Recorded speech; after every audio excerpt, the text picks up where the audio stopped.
Pebbles live. കുതിരയും കഴുതയും. ഒരു ഗ്രാമത്തിൽ ഒരു അലക്കുകാരനുണ്ടായിരുന്നു. അയാൾക്ക് സഹായമായി ഒരു കുതിരയെയും കഴുതയെയും അയാൾ വളർത്തി. ഒരു ദിവസം അയാൾ രണ്ടിനെയും കൊണ്ട് തെരുവിലൂടെ പോവുകയായിരുന്നു. അന്ന് ഭയങ്കര വെയിലായിരുന്നു. കഴുതയുടെ മുതുകിൽ ഭാരമുള്ള ഒരു വിഴുപ്പ് ഭാണ്ഡം ഉണ്ടായിരുന്നു. എന്നാൽ കുതിരപ്പുറത്ത് ഒന്നുമില്ലായിരുന്നു. കഴുതയ്ക്ക് ഭാണ്ഡം ചുമന്ന് നടക്കാൻ കഴിയില്ലായിരുന്നു. അത് കുതിരയോട്, കൂട്ടുകാരാ, ഈ ഭാണ്ഡം ചുമന്നുകൊണ്ട് എനിക്ക് നടക്കാൻ വയ്യ.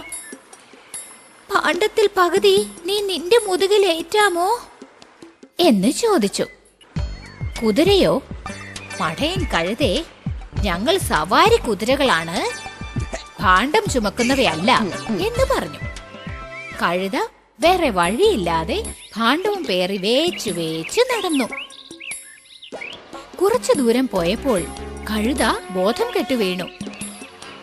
അപ്പോഴാണ് അലക്കുകാരന് ബുദ്ധി ഉദിച്ചത്. കഴുതയ്ക്ക് കുടിക്കാൻ വെള്ളം കൊടുത്തു. ഇപ്പോൾ കഴുതയുടെ മുതുകിലുണ്ടായിരുന്ന ഭാണ്ഡമെടുത്ത് അയാൾ കുതിരയുടെ മുതുകിൽ വെച്ചു. കഴുത ഉല്ലാസമായി നടക്കുകയും കുതിര ഭാണ്ഡം ചുമക്കാൻ കഴിയാതെ കഷ്ടപ്പെട്ട് നടക്കുകയും. രാജാവും സ്വർണ്ണ നിറം മാനും. ഒരു ദിവസം രാജാവും സേവകനും കാട്ടിൽ വേട്ടയാടാൻ പോയി. അപ്പോൾ സ്വർണ്ണ നിറവും നീണ്ട കൊമ്പുമുള്ള അഴകുള്ള ഒരു മാൻ കടന്നു പോകുന്നത് കണ്ട് രണ്ടുപേരും അതിശയിച്ചു. ഞാൻ ആ മാനിനെ വേട്ടയാടാൻ ആഗ്രഹിക്കുന്നു എന്ന് സേവകനോട് പറഞ്ഞ് അമ്പെടുത്ത് രാജാവ് മാനിനെ എയ്തു. പക്ഷേ മാൻ ചാടി കാട്ടിനുള്ളിലേക്ക് മറഞ്ഞു. സേവക, ഇവിടെ തന്നെ നിൽക്കൂ, ഞാൻ കാട്ടിനുള്ളിൽ പോയി വേട്ടയാടിയിട്ട് വരാം എന്ന് പറഞ്ഞ് രാജാവ് ഇടതൂർന്ന ആ കാട്ടിനുള്ളിലേക്ക് പോയി. കുറച്ചു ദൂരം പോയ രാജാവ് കാലിടറി ഒരു കുഴിയിൽ വീണു. രക്ഷിക്കൂ, രക്ഷിക്കൂ എന്ന് രാജാവ് ഉറക്കെ വിളിച്ചിട്ടും ആരും വന്നില്ല. പക്ഷേ രാജാവിനെ പേടിച്ച് ഓടിപ്പോയ ആ മാൻ അവിടെ വന്നു. മാൻ തന്റെ നീണ്ട കൊമ്പുകൾ രാജാവിന് പിടിക്കാൻ കാണിച്ചു കൊടുത്തു. രാജാവേ, എന്റെ കൊമ്പുകൾ പിടിച്ചോളൂ, ഞാൻ കരയിലേക്ക് വലിക്കാം എന്ന് മാൻ പറഞ്ഞു. അങ്ങനെ ചെയ്ത് രാജാവ് രക്ഷപ്പെട്ടു. മാനിനെ നന്ദിയോടെ വണങ്ങി രാജാവ് പുറപ്പെട്ടു. അന്നു മുതൽ രാജാവ് വേട്ടയാടുന്നു. സിംഹത്തിന് ജീവൻ കൊടുത്ത തോഴന്മാർ. ഒരു രാജ്യത്ത് 4 സ്നേഹിതർ ഉണ്ടായിരുന്നു. അതിൽ 3 പേർ പഠിച്ചവരായിരുന്നു. മറ്റവൻ അധികം പഠിക്കാത്തവനുമായിരുന്നു. 4 പേരും അധിക സമയവും ഒന്നിച്ചാണ് കഴിഞ്ഞിരുന്നത്. ആ സമയത്തൊക്കെ പഠിച്ചവർ പഠിക്കാത്തവരെ കളിയാക്കുമായിരുന്നു. ഒരു ദിവസം എല്ലാവരും തങ്ങളുടെ കഴിവുകൾ കൊണ്ട് പണം സമ്പാദിക്കണം എന്ന് തീരുമാനിച്ച് യാത്ര തുടങ്ങി. വഴിയിൽ ഒരു ചത്തുപോയ മൃഗത്തിന്റെ എല്ലുകൾ ചിതറിക്കിടക്കുന്നത് കണ്ട് മൂവരും ഒരു തീരുമാനത്തിലെത്തി. ആദ്യത്തെ സ്നേഹിതൻ, എനിക്ക് എല്ലുകൾ ഒന്നു ചേർക്കാൻ അറിയാം എന്നു പറഞ്ഞു. രണ്ടാമത്തെ സ്നേഹിതൻ, എന്നെക്കൊണ്ട് ആ മൃഗത്തിന്റെ മാംസവും അവയവങ്ങളും രക്തകോട്ടവും ഉണ്ടാക്കാൻ കഴിയുമെന്ന് പറഞ്ഞു. മൂന്നാമത്തെ സ്നേഹിതൻ, എനിക്ക് ആ മൃഗത്തിന് ജീവൻ കൊടുക്കാൻ കഴിയും എന്ന് പറഞ്ഞു. മൂവരും ജോലി ചെയ്യാൻ തുടങ്ങി. അത് ഒരു സിംഹത്തിന്റെ ശരീരമാണെന്ന് അറിഞ്ഞതും ആ പഠിക്കാത്തവൻ പറഞ്ഞു, അതിന് ജീവൻ കൊടുത്താൽ ആപത്താണ്. തന്റെ സുഹൃത്തുക്കൾ അത് അവഗണിച്ചതുകൊണ്ട് അവൻ അടുത്തുള്ള മരത്തിൽ കയറിയിരുന്നു. സിംഹത്തിന് ജീവൻ വന്നു.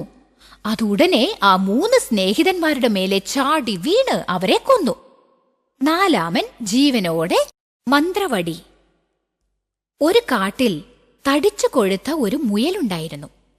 അത് ഒരു മടിയൻ മുയലായിരുന്നു. എപ്പോൾ നോക്കിയാലും ഒരു മരത്തിനടിയിൽ കിടന്ന് എന്തെങ്കിലും സ്വപ്നം കണ്ടുകൊണ്ട് സമയം കളയും. പതിവ് പോലെ ഒരു ദിവസം മരത്തിനടിയിൽ കിടക്കുമ്പോൾ അടുത്ത് ഒരു വടി കിടക്കുന്നത് കണ്ടു. അതെടുത്ത് മുയൽ നിലത്ത് തട്ടിക്കൊണ്ടിരുന്നു. അങ്ങനെ തട്ടുമ്പോൾ നിറയെ ക്യാരറ്റ് കിട്ടിയാൽ എങ്ങനെയിരിക്കും എന്ന് വിചാരിച്ചപ്പോൾ മുയലിന്റെ മുൻപിൽ നിറയെ ക്യാരറ്റ് വന്നു. ഉടനെ മുയലിന് കയ്യിലുള്ളത് മന്ത്രവടിയാണെന്ന് തോന്നിയതുകൊണ്ട് അതൊന്ന് പരീക്ഷിച്ചു നോക്കാമെന്ന് നിശ്ചയിച്ചു. എനിക്ക് നിറയെ പുൽക്കെട്ടുകൾ വേണം എന്നാഗ്രഹിച്ച് തറയിൽ തട്ടിയപ്പോൾ മുയലിനെ ചുറ്റി നിറയെ പുൽക്കെട്ടുകൾ വന്നു. സന്തോഷത്തോടെ തുള്ളിക്കുതിച്ച മുയൽ അതിനുശേഷം വെളിയിലെങ്ങും പോകാതെ ഉറങ്ങിക്കൊണ്ട് മടിയനായി കാലം തള്ളി.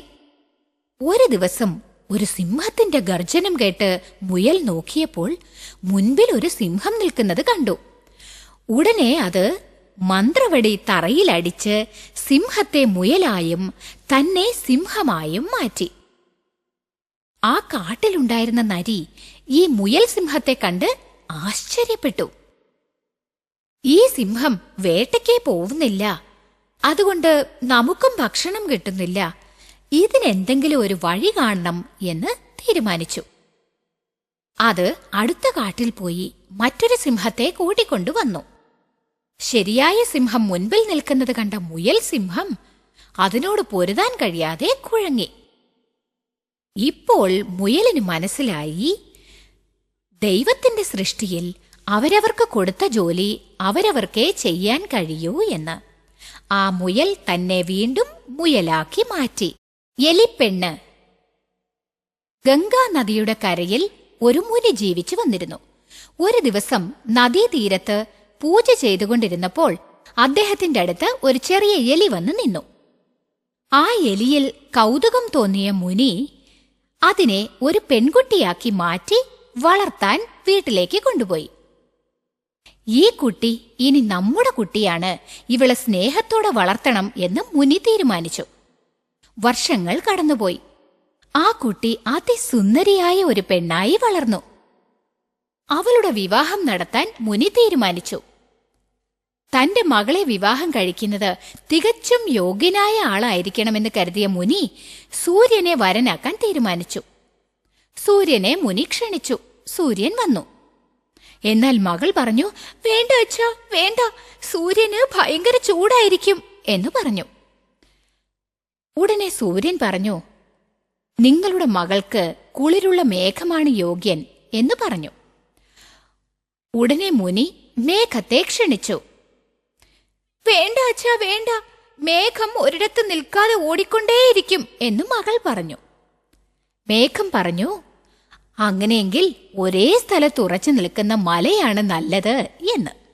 മുനി അടുത്തതായി ഉറച്ച ശക്തിയുള്ള മലയെ ക്ഷണിച്ചു.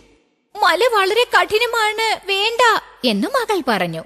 അതിന് മേഘം പറഞ്ഞു, കഠിനമായ എന്നെ പോലും തുളയ്ക്കുന്ന എലിയാണ് യോഗ്യനായ വരൻ എന്ന്. മുനി എലിയെ ക്ഷണിച്ചു. ഉടനെ മുനിയുടെ മകൾ സന്തോഷത്താൽ തുള്ളിച്ചാടി കല്യാണത്തിന് സമ്മതിച്ചു. ഇപ്പോൾ മുനിക്ക് മനസ്സിലായി. ഉടനെ മകളെ വീണ്ടും എലിയാക്കി മാറ്റി രണ്ടുപേരുടെയും വിവാഹവും നടത്തിക്കൊടുത്തു. സംസാരിക്കുന്ന ഗുഹ. ഒരു കാട്ടിൽ ഒരു സിംഹമുണ്ടായിരുന്നു. എന്നത്തെയും പോലെ അന്നും അത് ഇര തേടി. പക്ഷേ ഒന്നും കിട്ടിയില്ല. ഒടുവിൽ ഒരു ഗുഹയ്ക്കുള്ളിൽ പോയി പതുങ്ങിക്കിടന്നു. അന്ന് രാത്രി അവിടെ തങ്ങാൻ വരുന്ന മൃഗത്തെ തിന്നാൻ സിംഹം തീരുമാനിച്ചു. ദിവസവും ആ ഗുഹയിൽ താമസിച്ചു വന്ന നരി അന്നും ഗുഹയിലേക്ക് വന്നു. എന്നാൽ പുറത്ത് സിംഹത്തിന്റെ കാൽപ്പാടുകൾ കണ്ട് നരി നിന്നു. ബുദ്ധിശാലിയായ നരി തന്നെ കൊല്ലാൻ ഗുഹയിൽ പതിയിരിക്കുന്നുണ്ട് സിംഹം എന്നറിഞ്ഞ് ഒരു സൂത്രം ചെയ്തു. ഉടനെ നരി, ഗുഹയെ, നിനക്കെന്റെ നമസ്കാരം എന്നു പറഞ്ഞു. പക്ഷെ ഉത്തരമൊന്നും വന്നില്ല. നരി വീണ്ടും ഗുഹയെ നോക്കി. എന്താ ഗുഹേ, ദിവസവും നീ എന്നോട് ഉത്തരം പറയുമല്ലോ, ഇന്ന് നിനക്ക് എന്തുപറ്റി എന്നു ചോദിച്ചു. അകത്തിരുന്ന സിംഹം തിരിച്ച് നമസ്കാരം പറഞ്ഞാൽ നരി അകത്തു വരും എന്ന് തെറ്റിദ്ധരിച്ച് നമസ്കാരം എന്ന് ഉത്തരം പറഞ്ഞു. ഉടനെ നരി, എടാ മടയൻ സിംഹമേ, ഗുഹ സംസാരിക്കുമോ എന്ന് പറഞ്ഞ് ചിരിച്ചുകൊണ്ട് ഓടിപ്പോയി. അപമാനത്തോടെ സിംഹം. പ്രാവിൻ കൂട്ടം. ഒരു പ്രാവിൻ കൂട്ടം വയലിന്റെ അരികിൽ ഉണങ്ങാനിട്ടിരുന്ന ധാന്യങ്ങൾ തിന്ന് വിശപ്പടക്കി വന്നു. ഇത് ദിവസവും കണ്ട ഒരു വേടൻ ആ പ്രാവുകളെ പിടിക്കുവാൻ പദ്ധതിയിട്ടു. അടുത്ത ദിവസവും പ്രാവുകൾ വന്നു.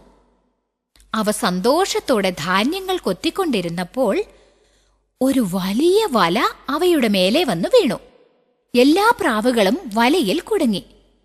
അയ്യോ, നമ്മളെല്ലാം കുടുങ്ങിയല്ലോ, എന്ത് ചെയ്യും എന്ന് ഒരു പ്രാവ് ചോദിച്ചു.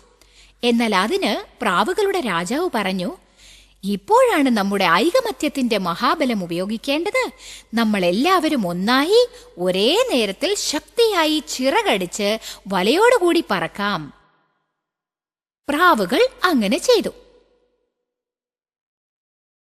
അവർ തങ്ങളുടെ കൂട്ടുകാരനായ എലിയുടെ അടുക്കൽ ചെന്ന്, ഞങ്ങളെ രക്ഷിക്കൂ, നിന്റെ കൂർത്ത പല്ലുകളാൽ വല കടിച്ചു കീറി ഞങ്ങളെ മോചിപ്പിക്കൂ എന്ന് പറഞ്ഞു.